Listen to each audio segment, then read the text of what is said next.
Grande, belle, mais aussi sexy à travers ses vidéos. Mais accueillir Aya Nakamura sur le plateau. Taper dans le mille de mon cœur, je veux finir ma vie avec toi. Aya. Tour de la Queen Aya Nakamura. Aya. Mériterait mieux. Aya Shia. Dans un monde hypergamiste, élitiste et capitaliste, pourquoi ça dérange autant que Aya Nakamura choisisse d'épouser RK?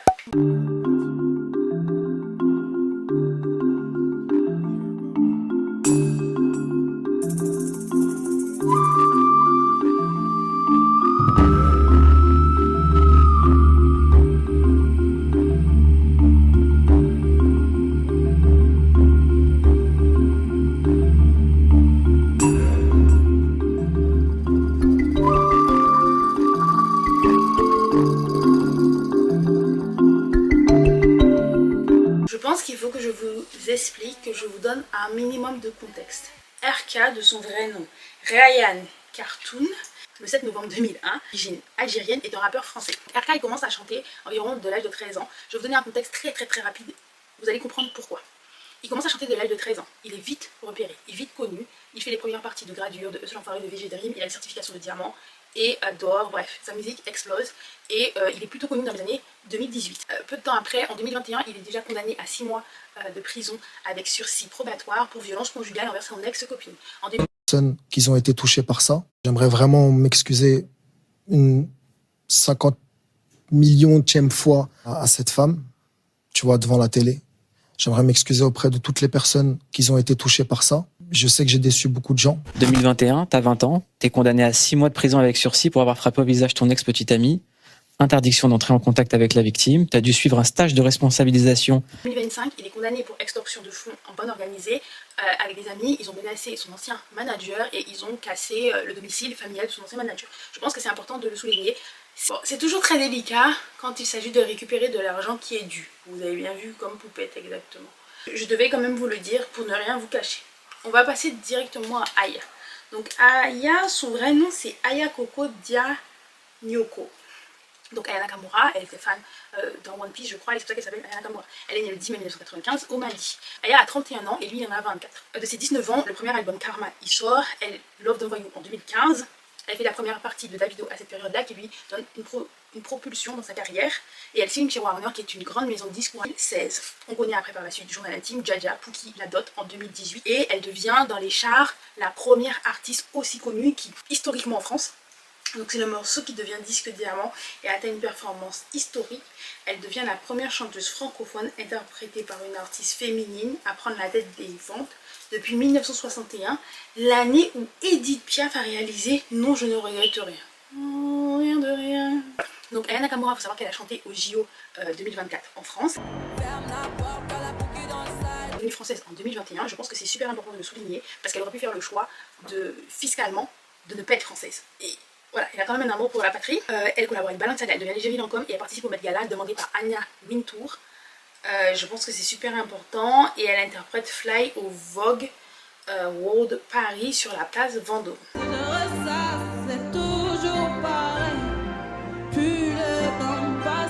Une carrière fulgurante, remarquable, intéressante, à souligner, avec un genre particulier. Elle propulse le zouk, elle a toujours exprimé, s'inspirer du zouk, qu'elle a écouté des artistes qui venaient de chez moi, donc je suis très contente. Aya, elle mérite tout le respect en tant qu'artiste.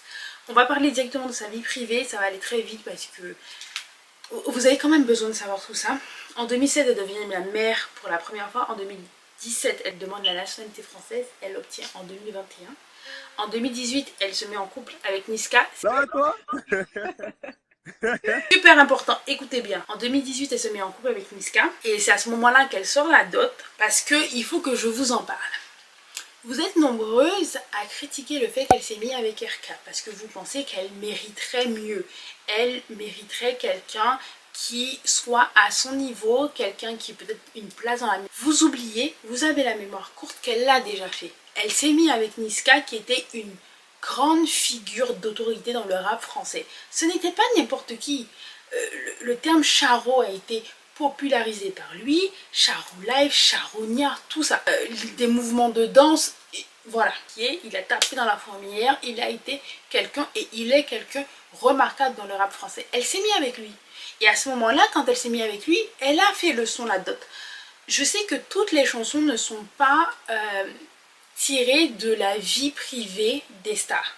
Mais il existe toujours un contexte quand elles font une chanson. Ce type de chanson n'a jamais été fait avant. Quand elle se met avec Niska, elle fait ce type de chanson. On est obligé de le souligner. Donc dans la chanson La Dot, quand tu écoutes les paroles, tu retrouves des projections très fortes autour du couple, le mariage, la famille. Une vie à deux. Elle chante « Ah oui, la dot, bébé veut un gosse, j'ai fini wanted, moi je veux la vie de rêve. J'ai fini recherché, je veux la vie de rêve. » Plus loin, elle dit « Depuis ta venue, j'ai changé. À la Bonnie and Clyde, t'es validé.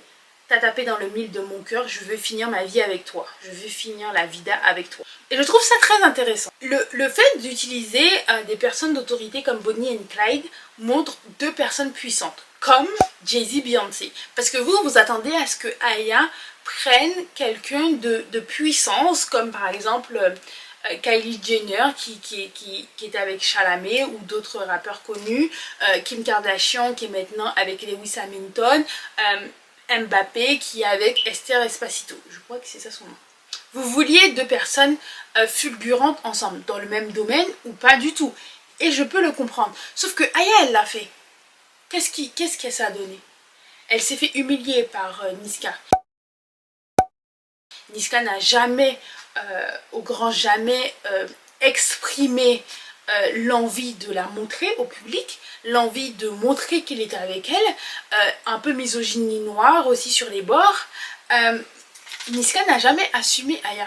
Donc elle l'a fait ça. Hypergamie, élitiste, elle l'a fait. Élitiste peut-être que dans la musique, mais ça reste de l'élitisme. Elle l'a fait. Est-ce que elle se sentait bien? On l'a respectée pour autant? Non. Niska faisait des tweets visés, rabaissant sur elle. Tu es là en 2020, en 2018 ou vous étiez plus là finalement? C'était une figure masculine forte, une figure d'autorité dans le milieu. Et peut-être que Aya pouvait se projeter dans un genre de couple très visible, un peu comme Jay-Z et Beyoncé, un couple puissant, un couple qui réussit ensemble, un couple qui devient une référence. Mais Niska ne lui a pas donné ça.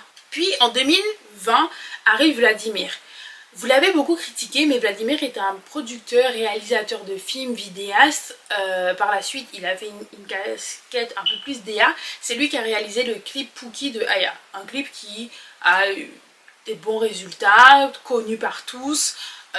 Donc il n'est pas non plus personne, parce que vous aimez bien le rabaisser, voilà. Moi je pense que Vladimir avait une DA il a collaboré avec de nombreux artistes comme Booba, Osmo, Puccino, Louane ou Oh Boy. Vous connaissez Louane, vous connaissez Booba, pourtant il a travaillé avec eux. Donc arrêtez de faire comme si ce n'est personne. Voilà, moi je pense que Vladimir, il avait cette vision Beyoncé Jay-Z. Je vais pas vous mentir, ça se voit, c'est beaucoup plus loin qu'une peine de cœur, c'est une peine de vision, de carrière professionnelle, c'est une peine intense. Je vais dire juste ça comme ça, c'est une peine intense. Et je pense que Vladimir, il avait une conduite au niveau de la DA, au niveau de ce qu'elle doit montrer sur les réseaux, où elle doit aller, avec qui elle doit collaborer. À ce moment-là, Aya était beaucoup plus présente, elle était beaucoup plus visible. C'est à ce moment-là aussi qu'il y a eu l'approche avec Jean-Paul Gaultier. Donc voilà, moi je pense que Vladimir, il n'était pas si mauvais que ça. Peut-être que Aya, son père il est parti, elle allait en foyer. Oui, parce que j'ai oublié de vous parler un peu plus de ça, mais son père est parti, elle lui parle pas, elle est allée en foyer, on a retiré à sa mère la garde de sa fille.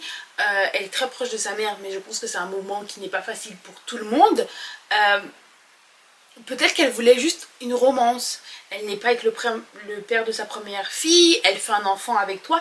Elle voudrait peut-être que ce soit pas que focus boulot.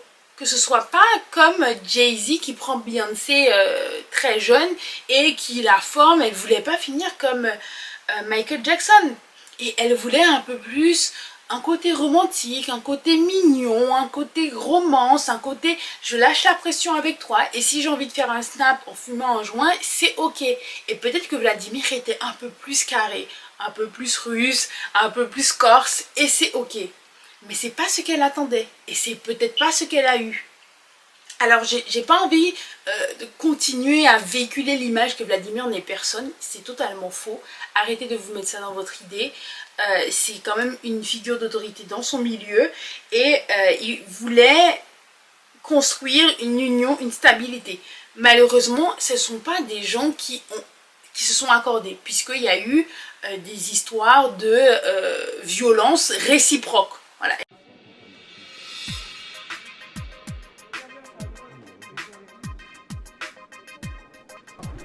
Bonjour, bonjour. C'est pas laissé faire, c'était une violence réciproque. Alors même si c'était une belle romance, elle a fini par ne plus fonctionner. Aya est devenue une icône. Depuis, je dirais 2020, elle ne fait que monter crescendo. Aujourd'hui, elle s'assume beaucoup plus. Il y a une interview où elle dit autour du Stade de France qu'elle n'aura jamais assez de temps pour dépenser cet argent. Donc elle ne cherche pas, comme vous autres, comme nous autres, petits peuples, une personne qui va payer son loyer ou ses tâches ménagères, ses ongles, ses cheveux, pas du tout. Elle attend peut-être enfin cette romance, enfin quelqu'un qui pourra la comprendre, quelqu'un qui aura commencé la musique tôt et qui aura eu du succès tôt, comme RK l'a eu, quelqu'un qui pourra masser ses pieds le soir parce qu'elle est fatiguée, quelqu'un qui pourra l'écouter, quelqu'un qui pourra enfin la prendre comme une femme. Et peut-être qu'avec RK, c'est ce qu'elle a eu. Alors, est-ce qu'elle gagne en notoriété? Est-ce qu'elle gagne en marché? Est-ce qu'elle gagne en business avec RK? Peut-être pas. Mais peut-être qu'elle gagne en sécurité émotionnelle, en liberté d'être elle-même et en légèreté. Voilà. Et il faudrait que vous compreniez, on ne peut pas tous avoir le même prix parce qu'on n'a pas tous la même éducation, on ne vient pas tous des mêmes milieux et on ne veut pas la même chose et on n'est pas les mêmes. C'est surtout ça. Aya ne s'est jamais érigée comme une figure statuaire, une figure de statut pour les jeunes femmes noires. Alors même si vous n'aviez pas eu de représentation quand vous étiez jeune, parce que quand vous étiez jeune, vous regardez la télé et c'était que des blancs, Aya ne sera pas votre figure représentative parce qu'elle n'a pas l'envie. Et c'est ok. Vous pourrez avoir des couples couple modèle couple, qui auront une vie professionnelle excellente, exemple Beyoncé, qui aura une vie familiale excellente, le mariage qui dure longtemps, les enfants, elle est instruite, elle parle bien en interview, elle est carrée, elle a une religion qui lui empêche de faire X et Y choses, elle a un statut humanitaire, elle se bat pour le racisme, elle a des convictions. Non. Aya, vous voyez bien, elle essaie de fuir tout ce qui est conviction, elle essaie de pas trop statuer, elle fait des choses dans l'ombre, parce que je sais qu'elle a des associations et qu'elle soutient pas mal, mais elle ne véhicule pas. Donc on n'est pas tous pareils, et c'est ok. Donc c'est juste ce que j'avais envie de vous dire. Ne voyez pas ça comme oh, elle n'a pas fait un bon choix stratégique. On vise pas tous la stratégie. Peut-être que moi oui, peut-être que vous oui. Bon, j'espère que la vidéo vous a plu. J'ai essayé de vous la faire en one shot, j'ai essayé de centrer tout ce que j'avais envie de vous dire. Dites-moi ce que vous pensez vraiment de ce couple et bisous bye bye et bonsoir chez vous.